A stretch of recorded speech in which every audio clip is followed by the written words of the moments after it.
नमस्कार दोस्तों, आप सभी को मैं अपने YouTube चैनल पर स्वागत करता हूं। मैं मेरे चैनल के माध्यम से आप सभी को कल्कि अवतार के बारे में जो हमारे ओडिशा के भविष्य ग्रंथों पर लिखा गया है, मैं वही बातें बता रहा हूं। यहाँ मनगढ़ंत बातें कुछ भी नहीं है। आज मैं कल्कि अवतार के बारे में एक नई बात बताने जा रहा हूँ। वो बात है कि कल्कि अवतार जुगल स्वरूप में विराजमान करे होंगे। इस बात को मैं अपने मन से नहीं कह रहा हूँ। इसका प्रमाण हमारे ओडिशा के भविष्यवाणिका ग्रंथों पर लिखा गया है। हमारे भविष्यवाणिका ग्रंथों के स्रष्टा महापुरुष अच्युतानंद दास जी के वाल्मीकि कल्प पुस्तक पर ये बात लिखा गया है, जिसका पंक्ति मैं आप सभी को सुना रहा हूँ। ये पंक्ति ओडिया भाषा कविता के छंद पर लिखा गया है। खेला लीला निमंते से गुपत कलंकी विजय जुगल बोली एको एको ध्यांति। खेला लीला निमंते से गुपत कलंकी विजय जुगल बोली एको एको ध्यांति। महापुरुष अच्युतानंद जी के वाल्मीकि कल्प पुस्तक पर पेज नंबर 61 पर ये बात लिखा गया है। यहाँ पर महापुरुष अच्युतानंद जी ने कहे हैं कि इस कलयुग में जो कल्कि अवतार आएंगे वो गुप्ते या गुप्त तरीके से आएंगे और जुगल स्वरूप होकर धरती पर विजय करेंगे या विजय करेंगे। जिस जुगल स्वरूप को एक एक करके सभी ध्यान कर रहे होंगे। मैं आप सभी को पहले से ही या मेरे चैनल की प्रारंभ वीडियो से ही एक बात कहते आया हूँ कि कल्कि अवतार धरती पर हम जैसे साधारण मनुष्य की तरह जन्म नहीं लेंगे। वो एक मानव शरीर को धारण करेंगे। वो मानव शरीर उनका अंश स्वरूप है। वही मानव शरीर को स्वयं भगवान धारण करके एक एकाकार होंगे। दो आत्मा मिलकर एक आत्मा, दो शरीर मिलकर एक शरीर कहलाएंगे। दृश्य में देखने में तो एक शरीर दिखाई देते हैं, मगर दिव्य चक्षु या अनुभव के नेत्र में देखोगे तो वो दो हैं। ये बात हम जान पाएंगे। मगर ये बात क्या आप सोचे हैं कि क्या स्वयं सृष्टिकर्ता भगवान अपने अंश को धरती पर अवतरण करवाने के बाद वैसे ही अपने आप समय के साथ चले आएंगे? अगर आप ये बात समझते हैं तो ये संपूर्ण गलत है। वो स्वयं सृष्टिकर्ता हैं, जिनको चारों युग बीत गया, हर ब्रह्मा भी देखे नहीं थे। सभी अवतारी पुरुष भी उनके पास नहीं पहुंच पाए, तो वो कैसे इच्छा करेंगे आने के लिए? इच्छामय इच्छा करेंगे जरूर, मगर उन्हें मनाने की, उनकी इच्छा प्रकट करवाना भी तो होगा। उन्हें वैसा प्रेम से बुलाना भी तो होगा। एक छोटे शिशु अपने माँ की पास जाने के लिए जैसे क्रंदनरत होता है, जो लोतकाश्रु उसकी बहता है, वहाँ छल कपटहीन प्रेम भरा पुकार ही होना चाहिए। गंगा माता को धरती पर लाने के लिए भगीरथी मुनि को कितने वंशज सहित तपस्या करना पड़ा। यहाँ तो स्वयं सृष्टिकर्ता आएंगे, तो यहाँ एक ही शरीर में वो अंश आत्मा कितना जन्म लेता हुआ तपस्या किए होंगे।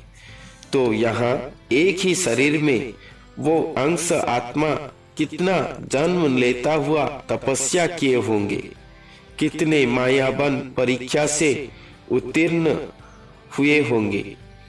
तंत्र मंत्र जंत्र ज्ञान विज्ञान भक्ति अभक्ति सृजनता दुर्जनता सरलता जटिलता कपट निष्कपट साधन असाधन ये सभी से परे हैं।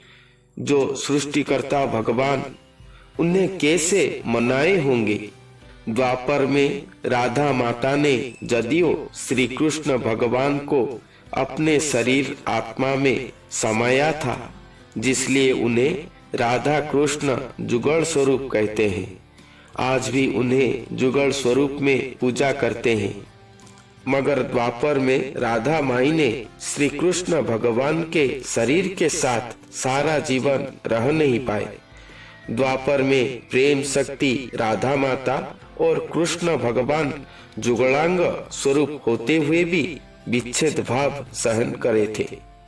वहाँ कृष्ण भगवान थे, यहाँ स्वयं सृष्टिकर्ता भगवान है।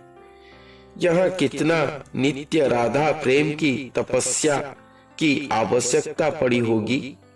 भक्त प्रहलाद से भी कितना कोमलमती हुए होंगे, कितना अच्युतमती हुए होंगे वो अंश अवतार। अपने शिशु भाव भक्ति से वो कितना क्रंदनरत हुए होंगे। वो राधा माई से भी कितना प्रेम की पुकार दिए होंगे कि उनके पुकार से असीम अपरिव्याप्त आकाश शून्य शून्य महाशून्य को चीरकर वो अरूप स्वामी कोटि ब्रह्मांडेश्वर महाप्रभु शून्य नहीं अपने महाशून्यपुर सिंहासन को छोड़कर अपने निराकार को छोड़कर स्वयं साकार अरूप स्वरूप में अवतरण करे होंगे धरती पर। अपने अंश अवतार के शरीर के अंदर गुप्त तरीके से, इतना गुप्त तरीके की हम पापाचारी मानव इसका सुराग भी नहीं पाएंगे। गुप्त गुप्त महागुप्त में ही एक शरीर में ही दो प्रेम स्वरूप की मिलन होगा। जिस भगवान का सृष्टि है उनका अंश अवतार, जिस भगवान का सृष्टि है उनका अंश अवतार, जो अंश अवतार इतना प्रेम स्वरूप प्रेम प्यासी है कि अपनी प्रेम प्यास से स्वयं भगवान को ले आए धरती पर। तो सोचो वो भगवान कितना प्रेमी पुरुष होंगे। दो प्रेम सागर स्वरूप की महामिलन हो रहा होगा धरती पर। एक हमारे जैसे रक्त मांस से गढ़ा शरीर के अंदर दो आत्मा दो शरीर मिले, ऐसा कि एकात्मा एक शरीर हो गए। कोई भी मनुष्य जाति उनका खोज खबर ही न पाए। धिक्कार है हम जैसे मनुष्य आत्माओं को। स्वयं भगवान धरती पर खेला लीला करने के लिए ऐसे गुप्त तरीके से अवतार लेंगे और अपने भक्त अंश स्वरूप में ऐसे समाहित होकर छुप जाएंगे कि बाहर से केवल अंश देही स्वरूप ही नजर आएंगे। उनके दिव्य निराकार कलंकी स्वरूप को कोई भी नहीं देख पाएगा। इसलिए उन्हें खेला लीला निमंत्रण से गुप्त कलंकी।